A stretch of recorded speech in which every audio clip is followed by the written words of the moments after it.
Avant de développer ces titres, cette séquence de ce dimanche matin, le ministre de la Sécurité nationale en Israël, Itamar Ben-Gvir, sur l'esplanade des mosquées à Jérusalem.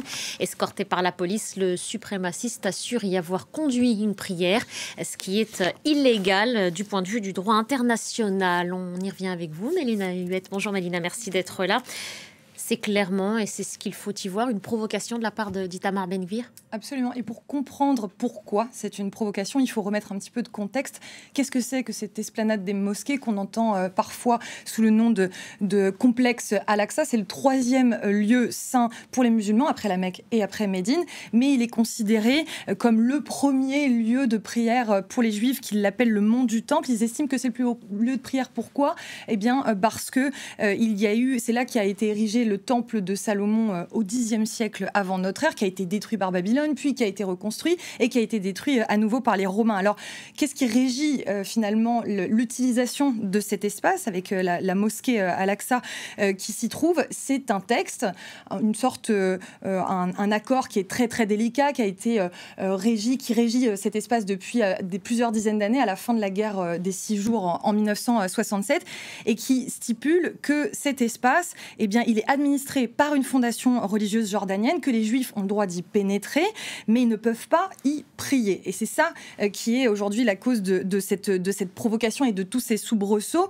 La Jordanie a d'ailleurs publié un long communiqué en réaction à ce qui se qualifie d'énième provocation. Il parle de, je cite, violation flagrante du droit international, vous l'avez dit en propos liminaire. Pourquoi? Parce que Ben-Gvir avant même qu'on ait des vidéos, nous, ou des images, a déclaré de lui-même qu'il s'y était rendu pour prier. Et il y a des vidéos qui ont été diffusées par une petite organisation juive qui s'appelle Temple Mount Administration et qui montre Ben-Gvir, mais pas tout seul, à la tête d'un groupe qui marche dans le complexe.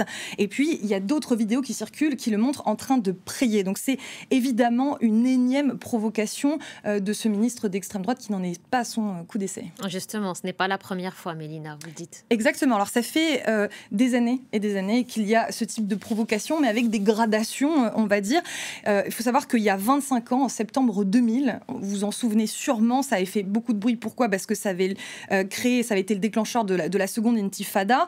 Il y avait Ariel Sharon, qui était leader de l'opposition et chef de file de la droite israélienne, qui s'était rendu sur cette esplanade. Alors là, c'était pas en violation du droit international, mais ça avait déjà créé énormément de violence, puis ce soulèvement palestinien.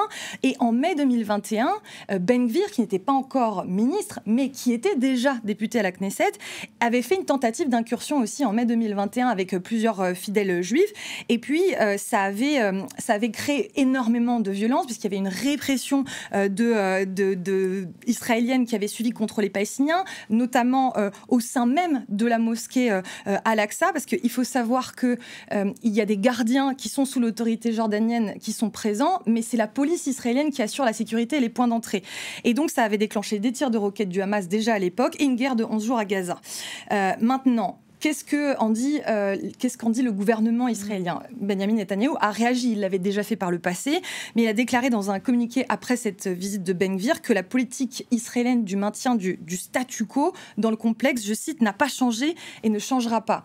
Mais qu'est-ce qui change de cette énième provocation? C'est que là, il prie ostensiblement, qu'il va faire des vidéos, qu'il va les publier, qu'il va s'en vanter ensuite, et que ça intervient à un moment qui est charnière, puisque déjà, premièrement, il a fait ça le jour de Tisha B'Av, c'est un jour de jeûne qui commémore justement la destruction de ce fameux temple de Salomon dont on parlait en amont, qui a eu des vidéos d'otages qui ont été diffusées ces derniers jours, de 2 otages qui sont dans un état extrêmement inquiétant, qui sont émaciés, qui sont extrêmement fatigués, ce qui a donné lieu à d'énièmes manifestations à Tel Aviv pour demander la libération des otages. Et puis ça intervient en même temps que des négociations de cessez-le-feu qui patinent et qui patinent et qui patinent. Donc vous voyez, cette énième provocation, elle ne peut faire qu'attiser les violences et que jeter de l'huile sur le feu, évidemment, dans ce contexte-là. Merci beaucoup, Mélina. Merci pour ces éléments de compréhension. Voilà ce qu'on pouvait dire sur cette